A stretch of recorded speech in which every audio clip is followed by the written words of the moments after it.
ಅದಕ್ಕೆ ಅವ್ರಿಗೆ ತ್ರಿಕಾಲ ಜ್ಞಾನಿ ಅಂತ ಕರೆದ್ರು. ಹೌದು. ಅವಾಗೇನ್ ಫೋನ್ ಇತ್ತು ನೋಡ್ರಿ, ಫೋನ್ ಟಪಾಲ ಮೊಬೈಲ್ ಮೆಸೇಜ್ ಯಾರು ಇಲ್ಲ. ಹಿಂದಾಗೋದು ಸುದ್ದಿ ಮುಂದಾಗೋದು ಸುದ್ದಿ ಹೇಳಂತಾರೆ ತ್ರಿಕಾಲ ಜ್ಞಾನಿ ಅಂತ ಕರೆದ್ರು. ಈಗ ಪೋಲಕ್ಕೆ ಪರವಾಗಿಲ್ಲ. ಯಾಕೆ ಕಲಿ ಕಟ್ಟಿಯಲ್ಲಿ ಧರ್ಮವಾಗಿ ಸುಳ್ಳಾದ್ರು ಸಿದ್ಧ ಸಿದ್ಧಾಗಿ ಸುಳ್ಳಾಗಬಾರಂತೆ ಔಷಧ ಮುತ್ಯ ಆಗ ಧರಿಗೆ ಬಂದಾನ.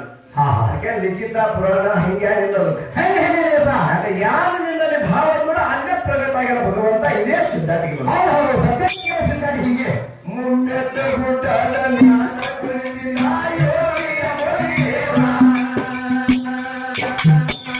ಏಳು ಲೋಕದಿಂದ